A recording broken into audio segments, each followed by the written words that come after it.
What's the last thing you remember saying to him? Stop. Stop.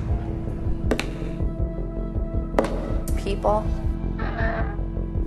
like to believe that someone was capable of committing this type of murder. Accused of cutting up his body and throwing it into the Chesapeake Bay. That the person who did that would look like a monster.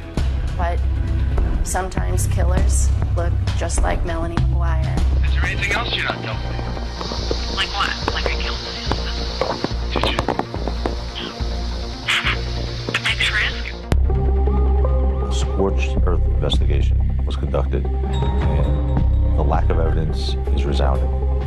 The evidence in this case points to a well-organized, meticulously planned execution of a murder. Computer searches that said how to murder someone, how to poison someone. Basically, multiple searches about how you kill someone. I don't get to be an evil genius and an idiot at the same time. I believe that Melanie was wrongfully convicted. Who do you think killed your husband?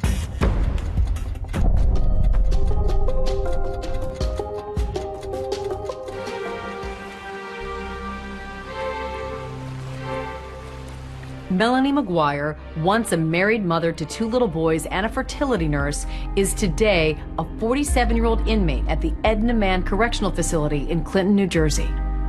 In here, guilt and innocence is irrelevant in day-to-day life. I have 6 numbers and a letter after my name, the same as the woman on one side of me and the same as the woman on the other side of me.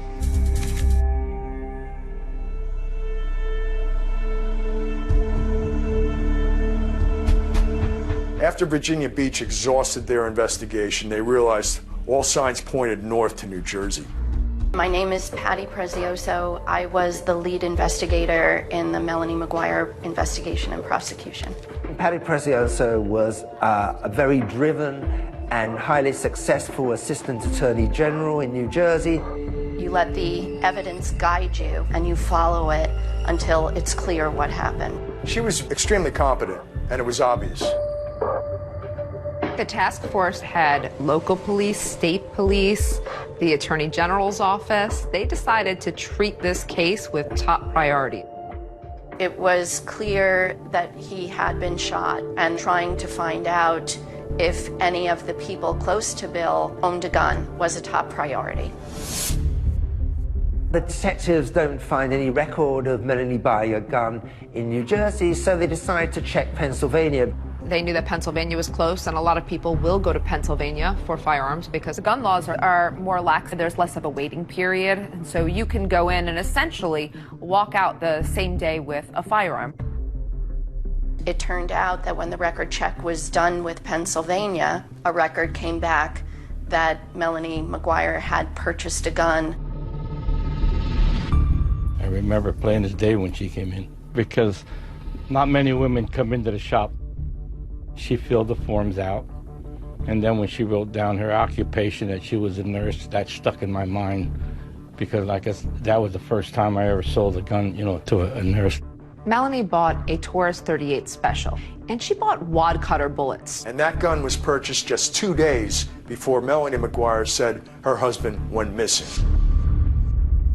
And remember, early on, Virginia detectives talked to Melanie, and she never mentioned anything to them about buying a gun. I had informed my attorneys of the purchase of the gun, and they said, well, if they ask, don't lie, but don't offer any information. And they never asked about a gun. Melanie bought the gun because Bill wanted her to buy the gun. She could get it, he wanted it. What he wanted, he got. Because Bill McGuire had a felony conviction stemming from his horrendous driving record, he was barred from purchasing firearms. You say your husband asked you to purchase the gun, but you purchased a gun just 2 days before your husband went missing. Of course, it's a coincidence. However, he was on me for a while about that, about trying to get that. And if something was happening, if he was in some sort of trouble, that may very well have been the reason why he was so intent on getting it. Once the police really honed in on Melanie, they began wiretapping her phones. Hello. Hi. The surveillance was so intense that over a 40-day period, they recorded 500 hours of her phone calls. Every time you get your head back above water. Yep. And that hand reaches out from beyond the grave. A lot of those calls were very cryptic. Hey. How you doing? I spoke to, what's his name, about shipping? Alex. I didn't want to say name. Do you understand what I'm saying? Yep. She used the phrase a lot, being cut off at the knees. At least meet with a lawyer ahead of time who might cut it off at the knees. Doesn't that look suspicious? It doesn't matter what it looks like. She was a little salty. That was her personality, though. She was a Jersey girl. A lot of them were to her boyfriend, Dr. Bradley Miller. It was very clear right from the beginning that the relationship with Dr. Miller was different. There was a change in her voice. It was a softer tone. It's a eureka moment when they realize that she's having an affair because it provides motive. Dr. Miller also becomes a suspect. So one night when Dr. Miller was leaving work, he was going to his car. The detectives came out to confront him. Dr. Miller was adamant that he had nothing to do with any crime and he didn't know anything about this. And so I think the police said, well, prove it. You know, if you're willing to wear a wire, we'll believe you. It is now 2:30 p.m., May 31st, 2005. Brad Miller making an outgoing call to Melanie McGuire. Hello? What's up? I've told them everything that I know. But they're, they just don't. They want you to break. I mean, if you want us to stick together, I gotta know everything now. Before this goes any further. What do you mean you have to know everything now? I mean, there's no other secrets between us, right? That I can think of. You swear you had nothing to do with us? Yes. And your children's lives. Because I'm standing by you. Yes. In those intercepted phone calls, another friend she was speaking to was Jim Finn. Melanie met Jim Finn in nursing school, and Jim admittedly had a crush on Melanie. But once she left nursing school, she never talked to him again. That was it until February 2004, and she suddenly got in touch with him again. When she needed something, he was someone that, she could manipulate, and she knew he was a lover of guns. The police also approach Jim Finn because they find that before Bill disappeared, she's been talking to him about the firearms. She said to him, hey, I need to talk to you. There's some weird stuff going on here, and Bill is acting weird. Jim, who really still holds the torch for Melanie, and Melanie knows that, says, well, maybe you should get a gun to defend yourself. Investigators pick up Jim Finn, who also allows them to record his conversations with Melanie. And once they hear what's on those calls, they're satisfied Finn knew nothing about the murder. The reason I kissed you about buying a gun is because my husband wanted one. He wanted one? Yes. Not only did he want one, I bought one for him. Why didn't you tell me? At the time the detective spoke to Jim Finn, he had no idea that Melanie McGuire had purchased a gun. He was surprised. Is there anything else you're not telling me? Like what? Like I killed my husband. Did you? No. But thanks for asking. Melanie never wavers on whether or not she was involved. It is always a hard no. I want you to tell me the truth. I'm telling you the truth. I did not do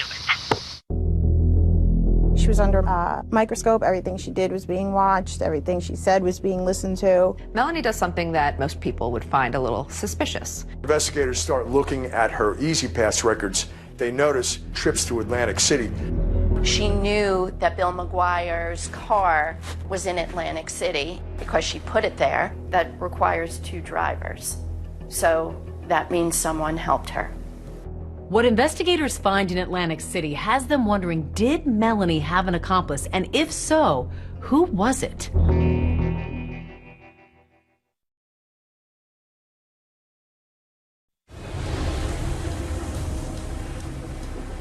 The next set of clues in the mystery of who killed Bill McGuire leads investigators to a 170-mile stretch of toll road, the Garden State Parkway. With Melanie now the prime suspect, detectives start pulling her records. They try to track her movements in the days around her husband's disappearance, and one of those is her E-ZPass statement. So when investigators start looking at her E-ZPass records, they notice that there were charges for 2 trips to Atlantic City. On April 30th, 2004, just 2 days after the fight Melanie said that she and Bill had, Melanie does something that is very odd and most people would find a little suspicious.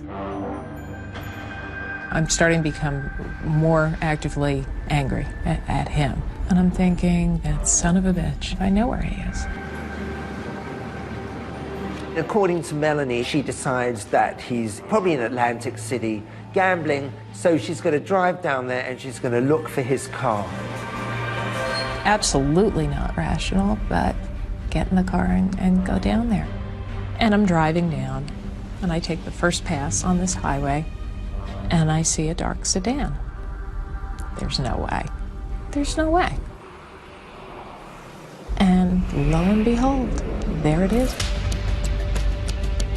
Once Melanie spots Bill's car from the highway, she decides she's going to move his car. Melanie says in the past, when they're angry at each other, it's a way of messing with each other, I guess you could say.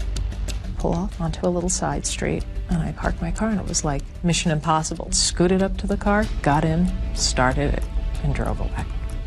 And where'd you put it? What I believe to be the Flamingo Hotel.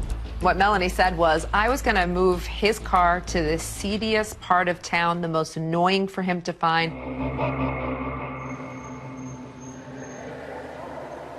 That just didn't make any sense. That he was physically abusive to her, but then she goes to mess with a car with a guy that she claims she doesn't want to be around. It sounds beyond ridiculous sitting here saying it, and I acknowledge that, and I can't, you know, it's the truth. It's an incredible story, meaning it's just not credible. We believe she was planting his car in Atlantic City.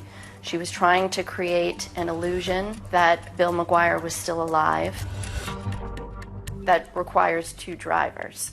So certainly that means someone helped her. Someone had her Pathfinder, and she was driving Bill McGuire's car.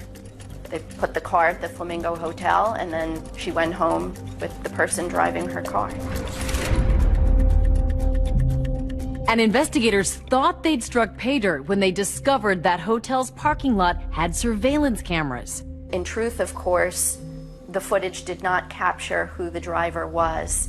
The surveillance video from the Flamingo Hotel actually showed the victim's vehicle being pulled into a parking space. Because of the darkness and the glare and the background lights, you could not actually see the person that was occupying the vehicle. There was another inexplicable road trip, this time to Delaware, 5 days after her husband went missing. She had shared with Dr. Miller that in the early morning hours of May 4th, she was actually furniture shopping. Investigators think that this Delaware furniture trip is really just a ruse. That same road would have taken her to the Chesapeake Bay Bridge tunnel. Normally, someone would take the New Jersey Turnpike to go over the Delaware Memorial Bridge, picking up Route 13, which runs south to the Chesapeake Bay Bridge and tunnel. Patty Precioso says that Melanie actually left the night before from New Jersey, drove Bill's remains to Virginia. We believe that that was when she took the suitcases with Bill's remains and got rid of them in the Chesapeake Bay.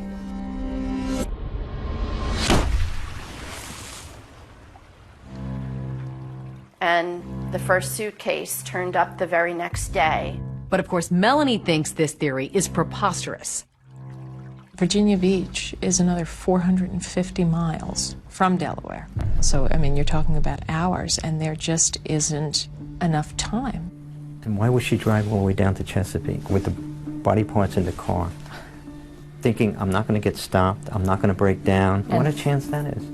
You know, I mean, you can't stop on a bridge and open a window and throw 3 suitcases out. Maybe if it was one of these pieces of circumstantial evidence for which you might have a reasonable explanation for 1 or 2, but we're talking a large amount. You can't have reasonable explanations for all of them. It's a mountain, and it's a lot of coincidences, and that's absolutely. But coincidences don't always make for the best evidence, and detectives were still searching for any physical evidence that would link Melanie McGuire to her husband Bill's murder. Where is the proof? Where is the forensic evidence? The task force is convinced that Bill was murdered and dismembered at their townhouse in Woodbridge, so they concentrate on that. They went back 4 to 5 times to search for any evidence. They did everything that you would typically think of, right? They brought in the luminol, pulled down parts of the walls, they pulled out the piping, pulling floorboards up. They really turned this place upside down a number of times. They were trying to find bullets, traces of blood, and nothing ever came up. Couldn't find any forensic evidence whatsoever to establish that this was a crime scene. I don't know how you would dismember a body and effectively clean that up. Despite that glaring lack of physical evidence, investigators still believe the circumstantial evidence is enough, and they arrest Melanie McGuire. So surreal. Day like any other, getting the kids off to daycare. We surveilled her to the school, waited for her to drop her children off. Walking out of the building, I'm not even off the curb. Melanie McGuire, can you come with us, please? I knew. 2 years and 10 months after the first suitcase washed up, the trial against Melanie McGuire commences in Middlesex County, and it was a sensation. The evidence will show that while Bill was engrossed in purchasing the house, the defendant was very busy planning his death. There was no proof that Melanie McGuire murdered her husband. The prosecutor said either Melanie McGuire is guilty or she's the unluckiest woman in the world.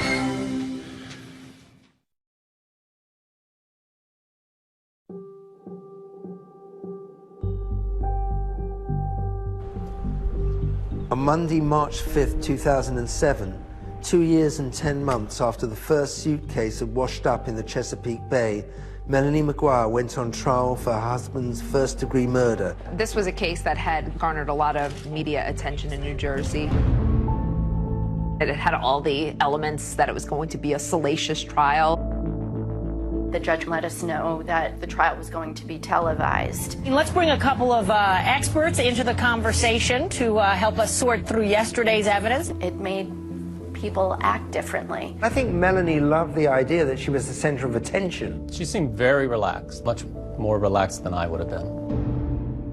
It was a double-edged sword, because if she sat there, you know, more stoic, she looked nasty or she looked mean. And then when she was being more upbeat and talking to people, oh, well, you know, she's joking around at her own trial.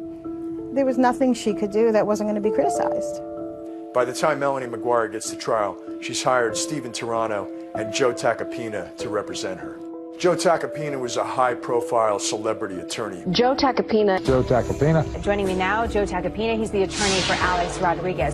He feels just as comfortable in front of a TV camera as in front of a jury. A scorched earth investigation was conducted, and the lack of evidence is resounding.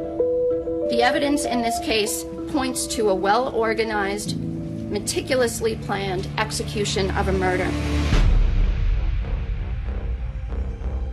Is that a fair description of you? Were you somebody, if you were going to do something, you were going to do it all the way? Correct. And I would counter that argument with, if that's the case, then I would have been sure to not include blankets that could be traced to me, my own luggage. I don't get to be an evil genius and an idiot at the same time. They're not going to be able to tell you where William McGuire was killed, how he was killed, when he was killed. The defense were really trying to play to the jury that Bill was a major gambler and he may have owed thousands and thousands of dollars. He was a big gambler because he gambled beyond his means. When you have money out on the street and you're behind, and you're not making payments, you know what happens? You get shot here, and you get shot here. As prosecutors start laying out what they believe Melanie McGuire did to Bill, it all starts with something they found in his car after it was processed in Atlantic City. When investigators first recovered Bill's car, they found a bottle of chloral hydrate, a red liquid, and also a syringe in it. State's Exhibit 983. Do you recognize that? Yes, that's the vial we dispensed the liquid in. Chloral hydrate is, have you ever heard the term slip somebody a Mickey? It's the Mickey. It's what it is, it's almost like a knockout drug. They do a lot of investigating on this chloral hydrate, and eventually they find out that it was purchased the morning that Bill disappeared. Somebody dropped off this prescription for chloral hydrate at the Walgreens pharmacy, which is just down the road from where Melanie's children went to preschool. But the prescription pad was that of Dr. Brad Miller, who was Melanie's boss. So the light bulb goes off and they're thinking right away, clearly Melanie had access to this prescription pad. She used it, she filled it. Chloral hydrate was necessary for this defendant to have control, and even more importantly, it was necessary to her that Bill McGuire had no control. Dr. Miller looked at the prescription and he said, "That's not my signature, and it appears to be Melanie McGuire's handwriting." Prosecutors also focused on what they said Melanie was doing in the days before her husband's disappearance. For that, they looked at the McGuire's home computer. We had it forensically examined, and it really was just astounding seeing what the internet searches were for. Can you describe the searches that you recovered? How to purchase guns illegally, how to commit murder, and undetectable poisons was searched. It didn't look good. It looked like someone was searching how to, sedate someone or how to kill them. I'm a nurse. I was a nurse. And I don't need to look up things like that. If I wanted to look for something like that, I have a PDR, Physician's Desk Reference. I have a book that I can look in that doesn't leave an internet history. But both Melanie and Bill used this computer. So it's really hard to figure out who was searching these things. Now, you have absolutely no idea of knowing who actually conducted the searches that you talked about, correct? No, I don't. One of the things we can say for certain is that your husband didn't commit suicide. He didn't shoot himself. He wasn't able to carve his own body up. And yet there's a suggestion from the defense that some of the online searches were things that he was in fact doing, not that you were doing. It wasn't me.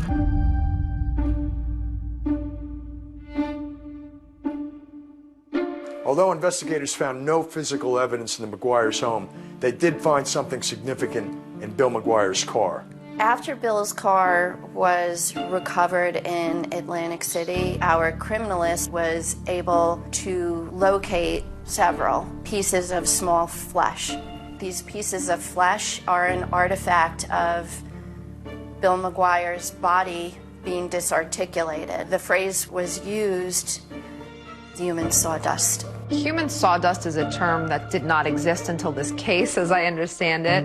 I found particles that, to me, look like it could be possibly human tissue. DNA results indicated that the flesh belonged to Bill McGuire. What this really was a few pieces of microscopic skin cells that were a little bit deeper than the skin we passively shed. Could those tissues, the tissue that you looked at, be shed from a live human being? It cannot be shed from a live human being. It's not a typical shedding process at all. Their theory was that this nurse, who was kind of so meticulous, had somehow just forgotten to wipe the bottom of her shoes, that she accidentally tracked these human sawdust particles of Bill's body from the house to the car. Thank you, Your Honor. There were 81 witnesses in 7 weeks. Good morning, Dr. Miller. Good morning. Dr. Miller was the testimony that everyone was most anticipating. He was going to be the big star of the trial. I was having an affair, and my whole life turned upside down. Were you in love with the defendant?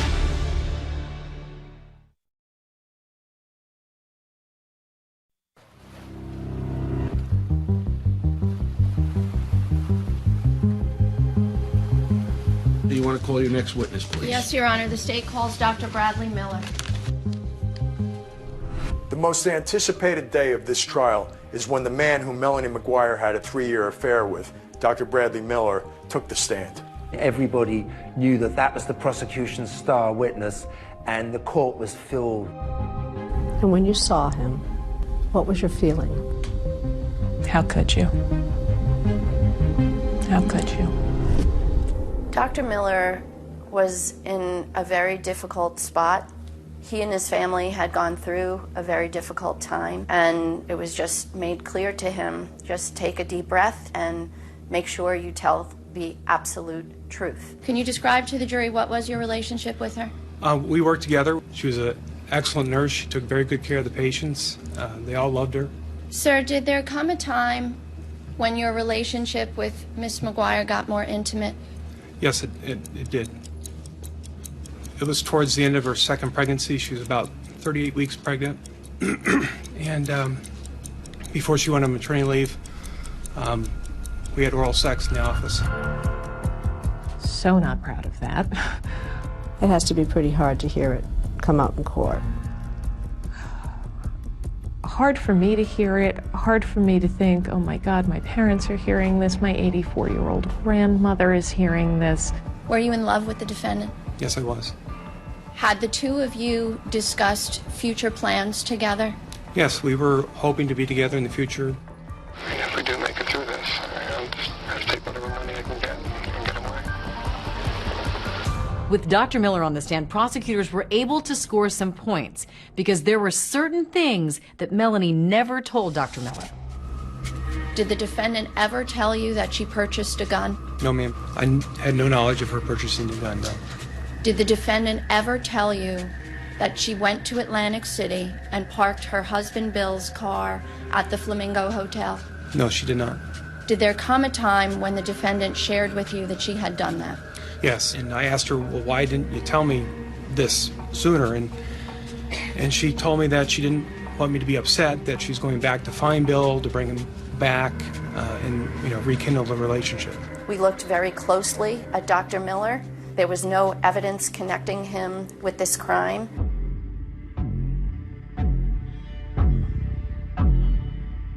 This is in reference to consensual recordings between Brad Miller and Melanie McGuire. You agreed to consensually record a conversation with the defendant. Yes, I did.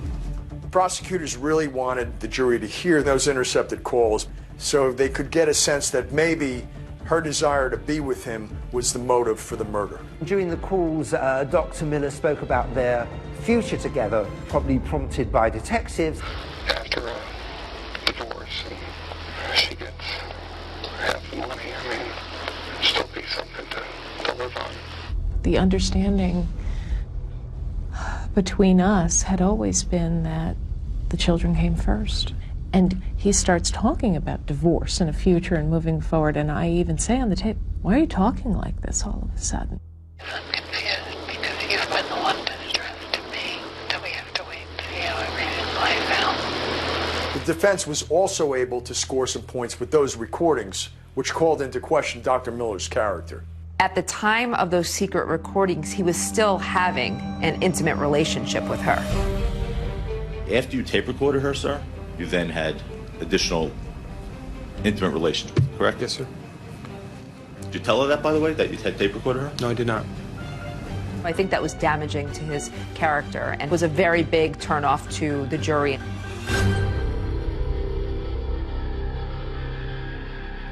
Have you ever had contact again with Dr. Brad Miller? No.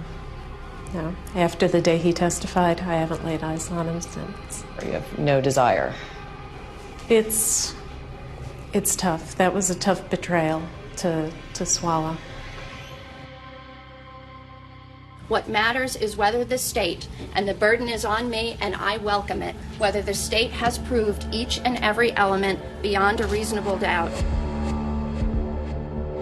When you combine the computer searches, the prescription for chloral hydrate on prescription pads that the defendant used, and then you have the victim found inside their matching luggage, the bullets consistent with the gun that she purchased. It was a mountain of evidence. There's no question in my mind that she did it. I also don't believe that she acted alone. Now, who helped her? And Paddy Precioso told the jury that there was a very, very good chance that Melanie had an accomplice. Although he was never charged, investigators took a hard look at Melanie's stepfather, Michael Caporero. The prosecutor needed somebody, so they focused in on me. Anything they wanted, we gave them.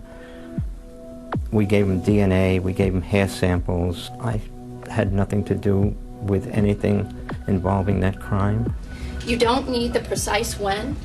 You don't need the precise where.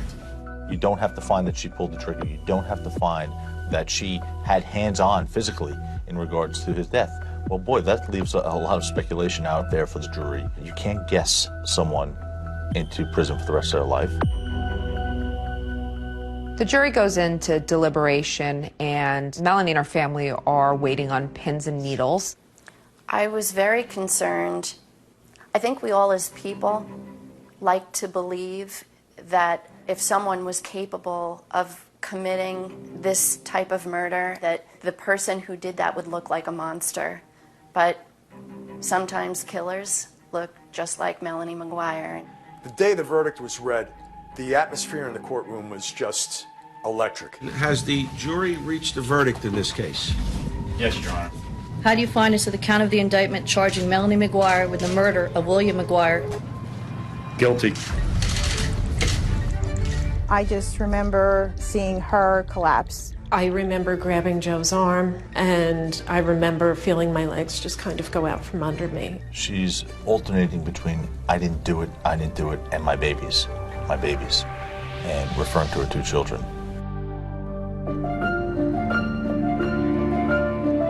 The court finds that the maximum sentence should be imposed. Melanie is sentenced to life in prison plus 5 years. We're going to fight on. This is a definite setback. This is round one. This is not the end of the story. This is episode 14, Direct Appeal. I see a mountain of reasonable doubt. And thanks to these two professors turned podcasters, it turns out it isn't the end of this story. How could anyone be convicted with that amount of reasonable doubt? It's stunning.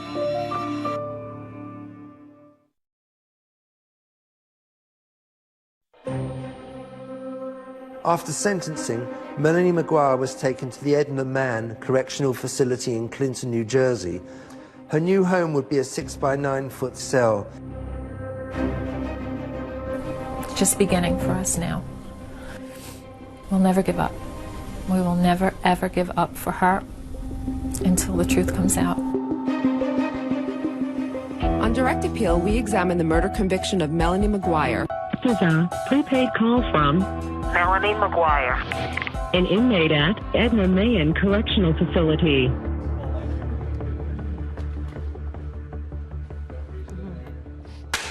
All right. Obviously, Melanie's been convicted. She's exhausted all of her appeals at this point. So how did the idea for this podcast come about? Melanie McGuire was looking to speak with someone about her story because she had done really poorly in the court system, and I think she was frustrated. And after visiting with her the first time, I was like, this is a story. This is important. I expected the worst, and what I got was just one step shy. They give the verdict parole eligible at the tender age of 101. It was very difficult. It was reliving it. This was the first time somebody was basically saying, we hear you. What'd you say? Let's get to the juicy part. I want to know, do you think she is innocent or guilty? In the end, I believe that Melanie McGuire was wrongfully convicted. So you believe an innocent woman is behind bars right now? Absolutely. I believe this is a case of a wrongful conviction. So let's talk about some of the questions you raise in your podcast, and let's begin with the gun. The gun to this day has never been recovered. One of the key witnesses for the prosecution was a forensic ballistic expert. So these are two discharge bullets. They're referred to as a 38 caliber lead wad cutter bullet. Is it possible that the gun Melanie bought is not actually the murder weapon? I think it's probable. No one plugged the serial number of my gun into a website to find out what the specifications were. Apparently each gun makes something called lands and grooves. Lands and grooves are rifling characteristics that are machine pressed into the barrel of a gun. And when the bullet passes through the barrel, the same number of lands and grooves are going to be imprinted essentially onto that bullet. There were 5 lands and grooves that my weapon was said to have made based on the company's website. The bullets that came out of my husband had 6 lands and grooves. It was a mistake on a gun manufacturer's website. We were not gathering evidence from a gun manufacturer's website. The evidence that was at trial was from ballistic experts. But the website was updated. It was. After this trial to incorporate the possibility Of that 5 it or could 6. have 5 or 6. I thought that was questionable. I think it's very questionable that for years historically it says one thing and then it's updated right after. Let's talk about the garbage bags. The prosecution had an expert that said that the garbage bag in which Bill's body was found in was consistent with the garbage bags that came from Melanie's apartment. You can see these lines here. There's a straight line here, this sort of smooth line. There's also 2 other lines close together in basically the exact same position. This indicates that these 2 bags were made at the same facility on the same line within a very close proximity of time. He ran tests, but he didn't do all the tests that you actually need to definitively say whether these bags matched. Even his own data shows that they probably weren't the same bags. Well, there are always other tests that can be done in any analysis. Based on the testing we had conducted and the results that I observed, I felt competent at that time to conclude that the bags were produced during the same run. They put on a really good show. And I think when you have props, 2 garbage bags, oh wow, those do look alike. And so what the jurors are listening to sounds like fact, when in reality, it's just someone's expert opinion. There is something else that's significant that you think the jury should have heard more about that was found inside those suitcases. If you look through the lab reports, page upon page upon page, white hair, brown hair, black hair, animal hair. I think that's indicative that there was animal hair where the dismemberment took place of Bill's body.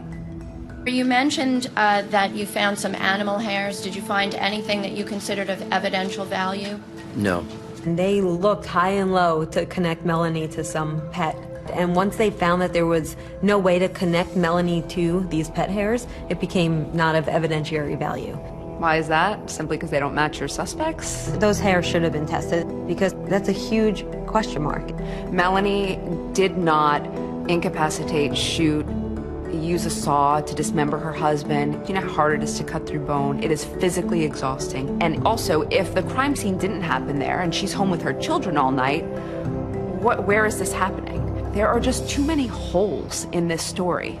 In this case, with the mountain of evidence against her and a very complex plan, I submit to you it's amazing we know as much as we do. This was a murder trial.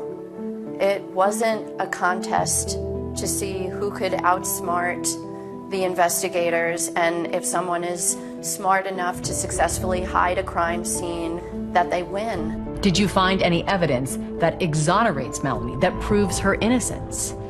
I wish we did. I had hoped we would. I still think that we might get a tip in that direction.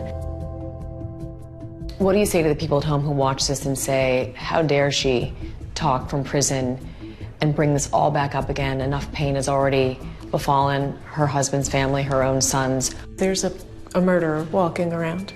Even if we discount what's happened to me, the killer is out there. And it's not me.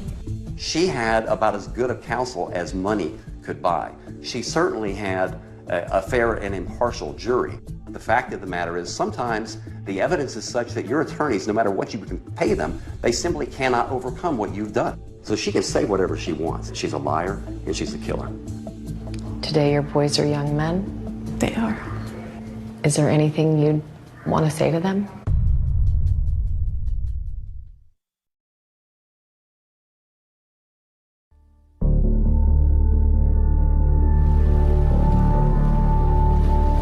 There will always be questions about this case that we may never have the answers to, like if Melanie McGuire did kill her husband, why did she drive more than 300 miles to get rid of his remains in the Chesapeake Bay? His friend John Rice has a theory. Bill did want to move down here onto Virginia Beach. After a time, he gave up on that idea. So it almost seemed like a vindictive thing on her part to drive him down. Oh, you want to go to Virginia Beach? Here you go. Why was it important for you to tell this story on your podcast?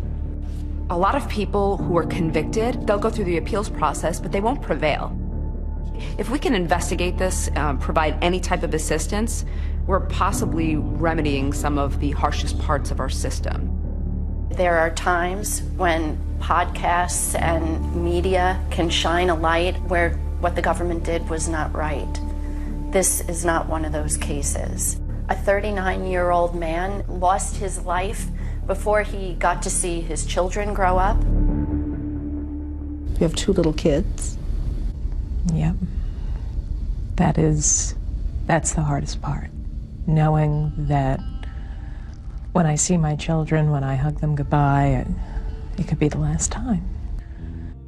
Ultimately, the courts would award custody to Bill's sister, Cindy Lagoche. Melanie has had no contact with them.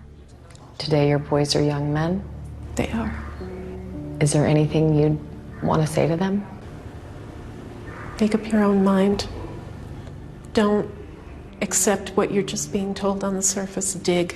What is your level of hope that one day you might walk out of here?